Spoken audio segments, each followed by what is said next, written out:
Y'all ready to go? Check 10, 10, 9, 8, 7, 6, 5, 4, 3, 2, 1. It was good. Cool. Good afternoon. Welcome to Granville County Sheriff's Office. First, I'd like to make sure I welcome the Secretary of the Department of Public Safety, Mr. Buffalo. He has been so gracious to accompany and be here with us today. We're here based on the escape that happened yesterday at the detention facility in Butner. We'd like to say we thank the citizens for their outreach and outpouring. We'd like to thank the Department of Public Safety, my deputies at Granville County Sheriff's Office, North Carolina State Highway Patrol, Department of Corrections, Butner Public Safety, Vance County Sheriff's Office, Henderson PD, Durham PD, and State Capitol Police. We were instrumental in having the Highway Patrol and its aviation unit be a part of this operation.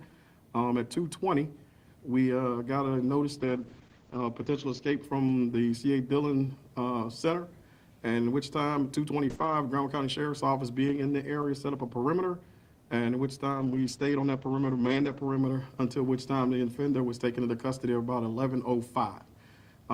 There were no injuries, no issues, and thanks to the community in which they did to help us with the situation. At this time, I'll turn it over to Secretary Buffalo. Thank you, Sheriff. Thank you all for being here today. I want to introduce Deputy Secretary Lassiter, who is our Division of Department of Juvenile Justice and Delinquency Prevention of the North Carolina Department of Public Safety. Sheriff Fountain said yesterday around 2:20 p.m., a 17-year-old youth being held at C.A. Dillon Juvenile Detention Center escaped custody.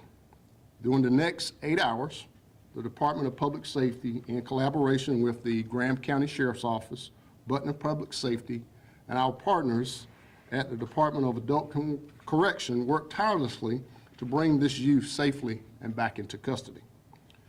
Whenever an escape occurs at one of our facilities, the safety of the surrounding community, first responders, the victim's family, and the juvenile escapee are the department's highest priority.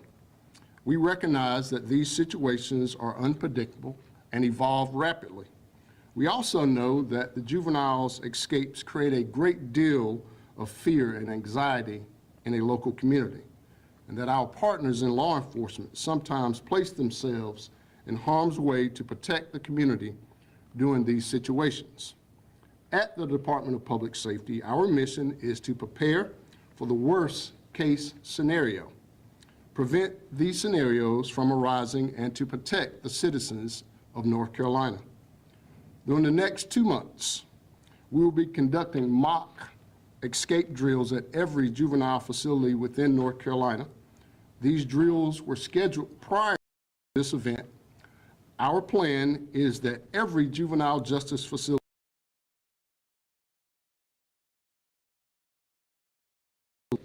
the juvenile justice officers in our facilities work diligently to ensure the safety and security of the youth that's in our care and the community as a whole. In addition to supervising youth who reside in our facilities, they are also charged with the physical upkeep of these facilities. Critical security infrastructure is inspected daily, and our facilities undergo a rigorous inspection on a semi-annual basis. These staff members are in the front line of preventing these situations, like the one that unfolded on yesterday. I am proud of the work in which they do daily. Ultimately, the work of the Division of Juvenile Justice and Delinquency Prevention boils down to two things: protecting public safety and helping you find a better path forward in life. This is a mission we take seriously.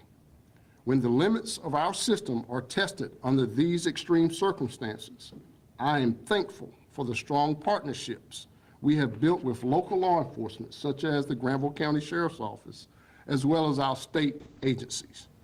In closing, I would like to express my appreciation to Sheriff Fountain and the Granville County Sheriff's Office, the North Carolina Adult Correction Prisons Emergency Response Team, the Henderson Police Department, Durham and Vance County Sheriff's Offices, Butner Public Safety, the North Carolina State Highway Patrol, State Capitol Police, North Carolina Alcohol Law Enforcement, for their role they played in the apprehension of this youth.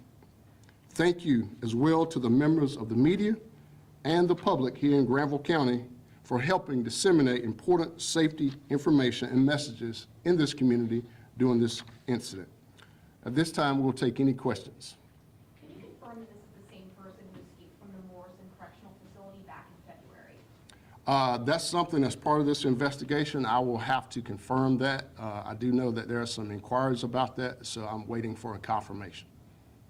How did he escape from the facility?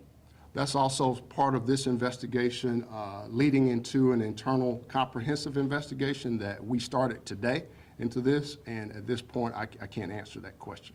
So you can't tell us if the juvenile was out in the rec yard, if he was being transported, none of that information? I can tell you it was during a rec period, but I can't tell you how at this point. How was he found? He was found by the prison emergency response team. That they received the call and they responded to that particular area and apprehended the youth. Was there a call from another law enforcement agency or a witness of sort? I will yield that to Sheriff Fountain and he can explain that. During the process in constant communication with the leadership of DPS, we set up perimeter checkpoints. And during the perimeter checkpoints, we also got some actual intelligence of he may be in which location because we had drone technology out. So we waited till it got a little cooler. We pulled all our staff back, set up these checkpoints. And as soon as we started setting up checkpoints around 11 o'clock, he made his way out of the woods onto the highway of Range Road. A passerby saw him, went to the checkpoint, identified that they may be in that area, and we were able to apprehend them without incident. Was he in his prison uniform? Yes. Detention center uniform? And Correct. what about the accountability angle here as to, is there anybody within DPS at that youth development center that would be held accountable, a That's what the secretary- disciplinary action? That's part of the investigation that we're doing right now. So the investigation is doing two things. One is we're looking at any actions by personnel to make sure that they did appropriate actions during the incident itself. But we're also looking at the physical security of the building itself and seeing if there are any physical security things that we need to improve about the building to make sure that this cannot happen again. You know, when he's charged with murder and there were concerns about his behavior, really, like, how did this happen? So that's part of the investigation. We're looking into that right now to find out exactly how this young man got out of the facility. Again, that's taking a comprehensive look, both at the staffing and at the facility itself. Is your belief that he had help, did not have any help? At this time, that will be part of the investigation, but at this time, we don't have any indication that he had help. Where is he now? We won't provide that information because of security. We want to make sure that he is not getting any help in the future, and so we want to make sure that that is remain confidential at this point. Billy, could you talk a little bit about perhaps when the last time an inmate escaped that youth development center? Has there been some in the last, decade or so? Yes, we've had, a couple years ago, we had a couple that escaped from that same facility. This is a facility that's been around since the 1960s. It closed in 2010. In that time period, it reopened 2 years ago because, as you all know, we've had an increased need for capacity across the state of North Carolina for additional beds. We did do some security enhancements to that facility when we reopened it. But with anything, when you see that there's a problem, you want to go back and make sure that those physical security increases that we made were in the right places, and if we need to do additional things to make sure that that does not happen in the future. Was it closed because of the previous escapes? It was not closed because of that.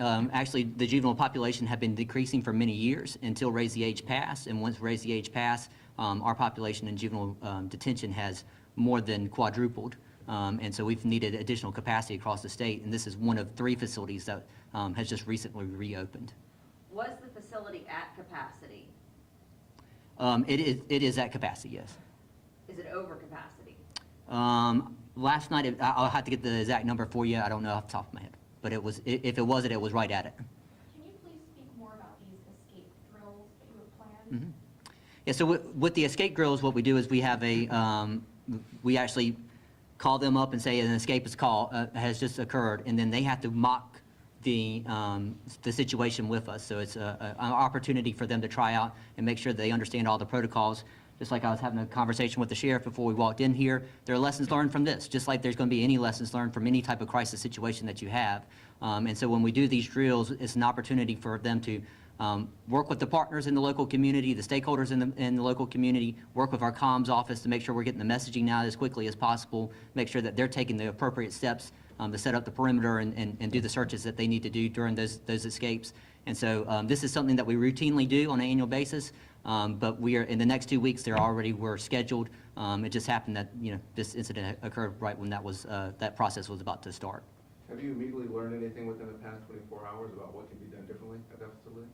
I think that we're definitely seeing some things with physical security that we can do differently already, but all of those will be part of the investigation as we move forward to make sure that as we've gotten older youth that have come in because they've raised the age, we know that they're physically stronger and more capable of doing things that our younger youth were not able to do in the past. And so we've already noticed some physical security things that we may be able to put in place at that particular facility to eliminate this type of problem from happening again. And so, Deputy Lassiter, given the fact that you are overseeing, you're the head of juvenile justice, you're unwilling or unable to talk about that this murder suspect had also escaped a different juvenile detention facility. So when we house a juvenile in our juvenile justice facilities, their records are confidential.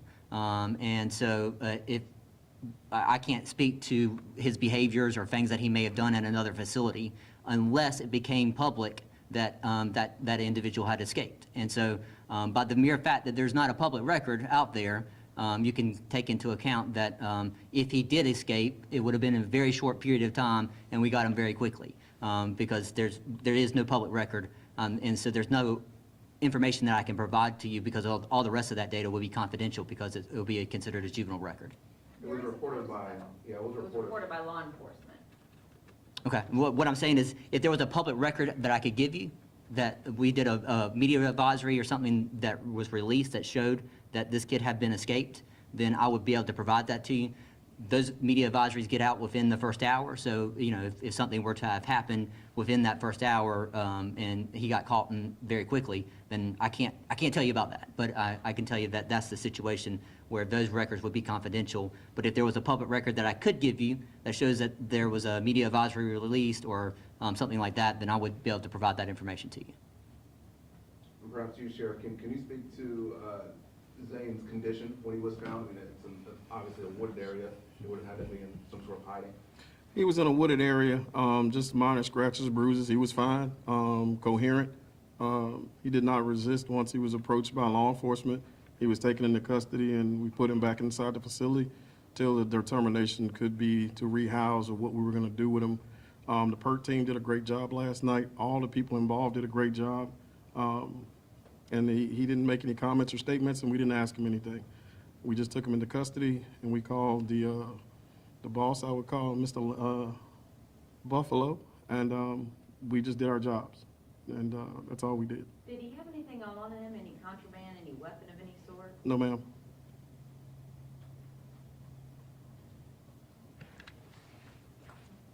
We've got time for like one or two more questions. The secretary has a big, busy schedule. So anybody else got anything? Names and correct spelling of names. Fountain, Fountain, Robert. William Lassiter, William Lassiter, Lassiter, and I'm the Deputy Secretary for the Department of Public Safety over Juvenile Justice. Eddie, Eddie, Buffalo, Buffaloe. Sheriff, I do have a question regarding something else. Can you tell us about a shooting on NC 96 that allegedly began as a road rage incident? Yes, ma'am. This morning, road rage incidents, one vehicle followed another. Ended up in a rear end.